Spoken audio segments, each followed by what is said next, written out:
Chère famille Azimov, cher Meyer Habib, député des Français de l'étranger, cher Joël Mergui, président du Consistoire, cher Elie Korchia, présidente des communautés juives du 92, cher Robert Ejnès, directeur général du CRIF, mes chers collègues du Fonds social juif unifié, Madame Dorothy Benichou, et vous, mes très chers amis.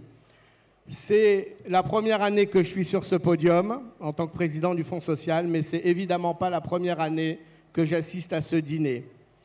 Bien évidemment, j'y assiste avec le cœur lourd, comme vous, en pensant au Rav Azimov, qui nous a quittés il y a peu, ça a été dit, et j'ai eu le privilège d'être à ses côtés.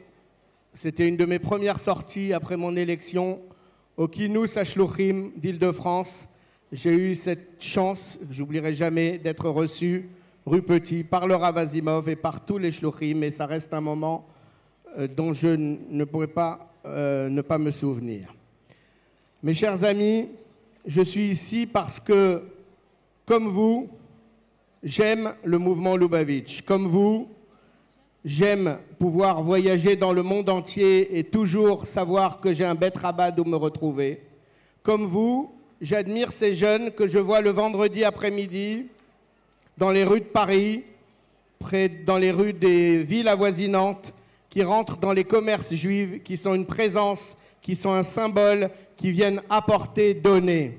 Comme vous, j'admire qu'on chante la Marseillaise sur un piout, sur un air de prière, et qu'on force l'admiration de tous ceux qui entendent cette Marseillaise. Et comme vous, j'ai été admiratif de cette vidéo qui a circulé sur YouTube, sur les réseaux sociaux, où l'on voit des soldats de l'armée française qui gardent une synagogue et qui dansent avec des amis Lubavitch à Charenton pour l'inauguration d'un Sefer Torah. Et ça, il n'y a que vous qui sachiez le faire.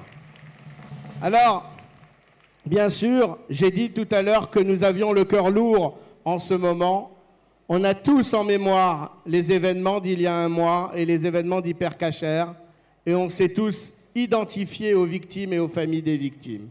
Je voudrais vous dire deux choses à ce sujet. La première chose, c'est que vous devez savoir qu'à aucun moment, et j'ai ici Joël Mergui avec qui nous avons géré cette crise, à aucun moment, que ce soit au mois de juillet pendant qu'il y avait les manifestations anti-juives, que ce soit au mois de janvier après cette attaque, à aucun moment la communauté juive n'a interrompu aucune de ces manifestations. Les offices ont continué, les centres aérés, les Gan Israël ont continué, les Talmud et Torah ont continué.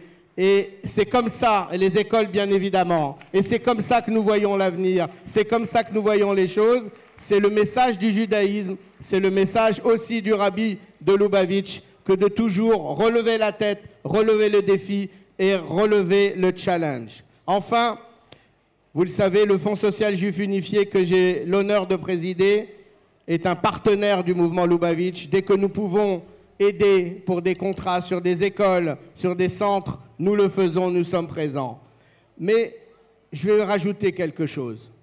Je ne fais pas à chaque gala auquel j'assiste parce que sinon mes donateurs et les membres de mes comités me crieraient, mais je vais le faire pour ce gala. Il faut que vous soyez très très généreux pour ce gala parce que les réalisations, vous en avez vu, vous en verrez d'autres, sont magnifiques.